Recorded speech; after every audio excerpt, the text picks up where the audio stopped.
But अब हम यहाँ से चलते हैं हमारी प्लेइंग 11s पर और पहले इंडिया की बातें कर लेते हैं जरा।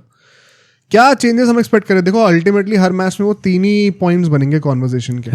सबसे पहले तो बुमराह आएंगे, तो किसकी जगह पर आएंगे? प्रसिद्ध कृष्णा जाएंगे या सिराज जाएंगे या फिर 4 पेसर आप खिलाना चाहते हो? सेकंड होगा कि क्या करुण नायर की जगह पे आपको साई सुदर्शन वापस लेके आने चाहिए या फिर शायद नीतीश कुमार रेड्डी को दोबारा आप बाहर निकाल दो और दोनों को खिला लो।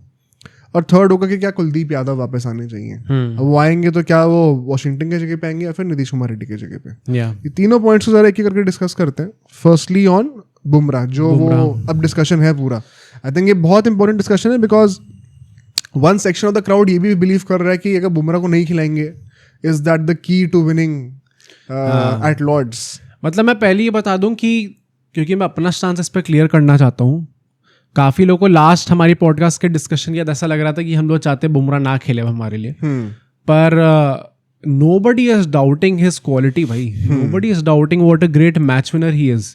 obviously जब भी वो जब भी वो प्रेजेंट होंगे, any team would want to have a guy like Bumrah in the team, regardless of the format। that is his best thing कि आपका फॉर्मेट हटा दो इक्वेशन से, वो किसी भी फॉर्मेट में जाओ, आप चाहोगे बुमराह आपकी टीम में हो। पर देयर कम्स अ पॉइंट जहाँ पे you have to discuss his career, क्योंकि गोइंग फॉरवर्ड हम लोग कैसे परसीव करने वाले हैं इस चीज़ को। क्या हर बार ऐसा ही होगा कि हम लोग जब भी टूर करने जा रहे हैं या फिर जब भी कोई टेस्ट मैच की सीरीज़ है तो वो पूरी टेस्ट मैच की सीरीज़ नहीं खेलेंगे, 1-2 मैचेस वो खेल सकते हैं, 3 मैचेस मैक्स टू मैक्स खेल सकते हैं। उसके अकॉर्डिंगली फिर हमें लोग भी शिफ्ट करने पड़ते रहेंगे। जैसे अभी बात ऐसी चल रही है कि प्रसिद्ध कृष्णा को शायद हटाया जाएगा एंड बुमराह को वापस लाया जाएगा। प्रसिद्ध कृष्णा इवन नेट सेशंस में उनसे बॉलिंग ही नहीं कराई गई, मैच डे -2 सिर्फ बैटिंग कराई गई। तो हो सकता है कि मोस्ट प्रोबेबली उनको ही रेस्ट कराया जाएगा as per the reports. But point वही है ना कि अभी आप प्रसिद्ध कृष्णा को बाहर कर रहे हो, अब नेक्स्ट मैच में आप शायद सोचो कि हम वापस लेके आएंगे, तो a guy who is already not in great form in terms of the number of wickets that he has taken in this series, उसके बाद आप अंदर बाहर भी कर रहे हो उनको लगातार, तो how do you expect him to gain confidence and start performing? तो this is not just about Bumrah, it is also about the guy who is coming in and then going out. और वर्कलोड का भी कोई बहुत scene नहीं है, पिछला बहुत ज़्यादा बॉलिंग नहीं कराई है। तो कभी ना कभी आपको ये डिसीजन लेना पड़ेगा कि हम लोग बार बार मैच विनर तो कह दे रहे हैं, बट उसके चक्कर में क्या दूसरे लोग भी सैक्रिफाइस हो रहे हैं? मतलब मैच विनर है but at the end of the day एक टीम स्पोर्ट है। हाँ, या तो अगर ये कांस्टेंट म्यूजिकल चेयर्स चलती रहेंगी तो जो बंदा बुमराह की जगह पे आ रहा है और सैक्रिफाइस हो रहा है, हमें उसके पर्सपेक्टिव से भी सोचना चाहिए। हाँ। एंड इन जनरल वो पूरे पेस डिपार्टमेंट में, विच इज 3 ही डिपार्टमेंट होते हैं, एक बैटिंग, एक स्पिनर, एक बॉलिंग, फास्ट बॉलिंग, तो उसमें कहीं ना कहीं 1/3 ऑफ द टीम के डिपार्टमेंट में आपको एक इनसिक्योरिटी तो आ ही रही है। आप कितना भी कह लो कि नहीं हमें एग्जैक्टली पता है कि हमें कब खेलना है, पहला, तीसरा, 5वां मैच, तो जो बाकी बॉलर्स हैं उनसे ऑलरेडी कम्युनिकेटेड है, तो वो पहले से तैयार हैं कि उन्हें दूसरे और चौथे मैच में रेडी रहना है। But that is also wrong, क्योंकि आप पहले से क्यों मान के चल रहे हो कि पहला, तीसरा, 5वां मैच ही खेलना है? अगर बीच में गैप ज्यादा है और टीम की जरूरत है तो आपको अवेलेबल होना चाहिए तब। तो you can not pre plan all of these things is what I am saying. और इसके चलते हुए कहीं ना कहीं वो लास्ट मोमेंट तक, मान लो मैच की एक रात पहले तक वो अनसर्टेनिटी है कि बुमराह खेलेंगे कि नहीं खेलेंगे, तो जो दूसरा बंदा उनकी जगह पे रिप्लेसमेंट की तरह रहेगा उनकी भी तो अनसर्टेनिटी है। मतलब सिर्फ एक खिलाड़ी की बात नहीं हो रही है इसके अंदर। हाँ, और इसमें कहीं ना कहीं आपको हार्ड कॉल लेनी पड़ेगी, if not now then maybe after this WTC cycle, क्योंकि इंडिया में फिर आप या तो you take a hard call and से कि बुमराह जो है इंडिया के टेस्ट मैचेस मोस्टली नहीं खेलेंगे अनलेस कोई बहुत बड़ी टीम आ रही है, ऑस्ट्रेलिया, इंग्लैंड टूर कर रहे हैं, वरना अगर ये बांग्लादेश का टूर है, वेस्ट इंडीज का टूर है, मत खिलाओ जैसे इस साल होगा। साउथ अफ्रीका अगर आ रही है तो शायद एक मैच खिला लो चाहे तो, बट ऐसे में you make him an overseas test player, एक वो स्पेशलाइजेशन कर दो वहाँ पे, एंड प्रेफरेबली वहाँ पे फिर ये चीज़ नहीं होनी चाहिए कि हाँ, मतलब पहले से डिसाइडेड कि कौन सा मैच खेलना है। नहीं, मतलब भाई मेरे नंबर ऑफ मैचेस आप डिसाइड कर लो कि 5 नहीं खेल सकता हूँ, 3 ही खेलूंगा, बट अगर गैप है बीच में तो कीप इट फ्लेक्सिबल कि कौन से 3 match. Although this is also very questionable कि मतलब अगर हमने डिफाइन कर दिया कि आप जो है एक ओवरसीज टेस्ट प्लेयर होने वाले हो हमारे लिए, हम जब भी ओवरसीज टूर करने जाएंगे आप हमारी टीम में होंगे, एंड ये ओवरसीज टूर आते भी कितने गैप्स में भाई, और उतने टाइम में कोई घर पे खेलते खेलते कोई अच्छा परफॉर्म करने लग जाए तो उसको आपके मुंह से बाहर निकालोगे। ये पॉइंट। सेकेंडली मतलब हमने आपको सिर्फ एक ओवरसीज स्पेशलिस्ट के रखा है ना, अब आप ओवरसीज टूर भी पूरा नहीं खेल सकते, उसमें भी मैं 3 ही मैच खेलूंगा, तो मतलब यार कभी ना कभी तो आपको घाटे और फायदे का वो नहीं देखना होता। मतलब nobody is bigger than the game। आप कितने भी बड़े मैच विनर हो, at the end of the day आपको खुद भी ये सुन के बड़ा अब्सर्ड लग रहा होगा। हाँ। तो वो एट सम पॉइंट है ना, वो थॉट दिमाग में आएगा कि क्या ट्रेड ऑफ हो रहा है इसको लेके। प्लस ये जो पूरा क्वेश्चन निकल के आया है कि अल्टीमेटली क्या ड्रॉप करना बुमराह को is it the key to winning the Lord's test, इसके पीछे जो एक स्टैट है आई थिंक उसकी वजह से बहुत ज़्यादा बातें हो रही हैं। जसप्रीत बुमराह का जब से डेब्यू हुआ है, उनका टेस्ट करियर जब से स्टार्ट हुआ है, उसमें जब भी इंडिया ने बुमराह के साथ खेला है तो 46 मैचेस खेले हैं, 20 जीते हैं, 22 हारे हैं, 5 ड्रॉ करे हैं, विच मीन्स 43% का विन रेट रहा है उनका। एंड बुमराह के बिना वो 27 मैच खेले हैं, 19 जीते हैं, 5 हारे हैं, 3 ड्रॉ हुए हैं, 70% का विन रेट है। 70% का 43% एज अपोज टू 70%।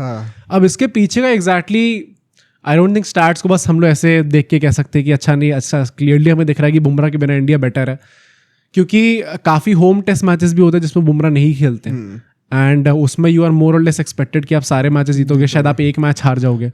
तो आई थिंक वो एग्जैक्टली फेयर कंपैरिजन है नहीं, क्योंकि वो जो स्ट्रीक भी थी अभी तक हमारी होम सीरीज की, वो अब जाके टूटी थी 2024 के एंड आते आते तक न्यूजीलैंड के अगेंस्ट। उससे पहले तक हम लोग हर किसी टीम को तोड़ ही रहे थे जब भी वो आ रही थी यहाँ पे।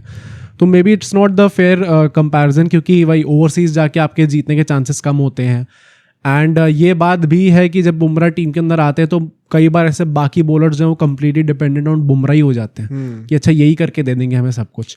तो वही एग्जैक्टली फेयर जो इमेज है वो ये रिफ्लेक्ट नहीं करते stats, but it is something to wonder about भाई, कि मतलब things are not as bad as people think, कि बुमराह नहीं होंगे तो हम लुट ही जाएंगे एकदम। पॉजिटिव तरीके से ले सकते हो कि अगर बुमराह नहीं खेल रहे तो इसका मतलब ये नहीं कि इंडियन टीम जो इट्स डाउन द डंप्स। हम हमेशा निकल के आते हैं, उनके बिना भी हम परफॉर्म करके दिखाते हैं। जैसे कि 2020-21 में से मान लो कि विराट कोहली चले गए थे, तो Ajinkya Rahane rose up as a leader, shine करके दिखाया वहाँ पे। तो इंडियन क्रिकेट की खासियत ही रही है भाई, जब लोग नहीं होते, सचिन चले गए थे तो करा ना कोहली ने नंबर 4 पे डोमिनेट। उसके बाद उसी साल द वेरी नेक्स्ट ईयर आते ही ऑस्ट्रेलिया में वो 4 सेंचुरी मारी थी। तो ये चीज़ तो हम लोग को देखने को मिलती है, स्पेशलिटी इंडियन क्रिकेट की, इतना ज़्यादा टैलेंट यहाँ पे निकल के आता है। All I am saying is कि मे बी अगर अब चलो इस टेस्ट मैच में या फिर इस सीरीज में आपको ये बात नहीं करनी तो ना करो, but after this test series अब कोई ओवरसीज तो मेरे ख्याल से कोई सीरीज है नहीं आता, घर पर ही खेलनी है, वो भी साल के एंड में। Maybe this is the last series of Bumrah, last 2 test matches of Bumrah this year. इसके बाद आपको जरूरत नहीं है खिलाने की मोस्ट लाइकली। बट वही बात है कि अगर आप ऐसे 6-6 महीने के गैप्स में खेल रहे हो एंड उतने टाइम में कोई और बंदा घर पे डेवलप हो गया, मान लो आकाशदीप ने 10 विकेट ले लिए 2-3 मैच में, अभी आने वाले मना करेंगे फिर। तो ये बात तो सोचने वाली होती है भाई। मतलब वी हैव ऑलरेडी सीन, जो पूरा नैरेटिव था अश्विन के करियर को लेके कि बाहर उनको खेलने को नहीं मिलता, कई लोगों के दिमाग में वो एक इनजस्टिस भी था, WTC फाइनल में नहीं खिलाने को मिला। Do you want to make another scene like that with a pacer now? क्या पॉइंट है सब करने का? For sure. बट अगर हम लोग फिर भी इस मैच के लिए बात करें, मतलब अगर पिच में थोड़ा सा भी परचेज है, ऑफ कोर्स अगर हम इन आइसोलेशन बात करें तो हर मैच में बुमराह खेलना चाहिए। He is that big of an asset. तो यहाँ पे हमें क्या स्ट्रैटेजी रखनी चाहिए, किसी जगह पे खिलाएं? आई थिंक प्रसिद्ध Krishna will be the one going out. And क्या हम लोग का डायनामिक क्या होना चाहिए? क्या हम 4 पेसर नहीं खिला सकते? आई थिंक पिच जैसी होने वाली, जैसे अभी हमने बात करी, एंड वही जितनी ज़्यादा धूप पड़ने वाली है, maybe you would want to go with 2 spinners and फिर आप 3 पेसर लेके जाओगे, जैसा भी हमने लास्ट मैच में जो स्ट्रैटेजी 4 पेसर लाइक पिच ही ना हो। हाँ, मतलब इतनी ज़रूरत ही नहीं पड़ेगी शायद 4 पेसर की कि आप ज़बरदस्ती में लेके जा रहे हो, या तो फिर चौथे पेसर NKR हो। हाँ, या फिर मतलब someone like a batting allrounder, जो कि अगर ठीक है 6 ओवर डलवा दो मेरे से पैचेस में, पर प्रॉपर मुझसे विकेट मत एक्सपेक्ट करना। फिर क्या हम नंबर 8 पे एक बैटर को चाहिए एक्सपेक्ट कर रहे हैं? आई थिंक हाँ। तो क्या शार्दुल ठाकुर नहीं खेल सकते दोबारा? नहीं, खेलने को तो खेल सकते हैं, बट मतलब फिर बैटिंग आपकी शायद थोड़ी, NKR खेलेंगे, और अगर शार्दुल ठाकुर में अगर आपको करना है चेंज तो शायद NKR वहाँ थोड़ी खेलेंगे, आता वॉशिंगटन सुंदर खेल। वो तो आप वो कह रहे हो ना, कि मैं तो कह रहा हूँ कि अगर प्लेयर कैसे स्वैप होंगे, फिर वॉशिंगटन ऊपर खेल सकते हैं, शार्दुल नीचे आ सकते हैं 8 पे, 7 पे वॉशिंगटन हो जाएंगे, 6 पे जडेजा हो जाएंगे। जडेजा तो अभी आए थे 6 पे पिछले मैच में NKR से ऊपर। मैं तो कह रहा हूँ किस प्लेयर की जगह पे स्वैप हो सकता है। तो अब सोचो अगर एक क्लिप इतनी बढ़िया थी तो पूरा का पूरा पॉडकास्ट कितना बढ़िया होगा। तो अगर आपको इसी क्लिप का पूरा पॉडकास्ट देखना है तो यहाँ पे क्लिक करिए, और अगर आपको ऐसे ही और क्लिप्स बिंज वॉच करनी है तो यहाँ पे क्लिक करिए।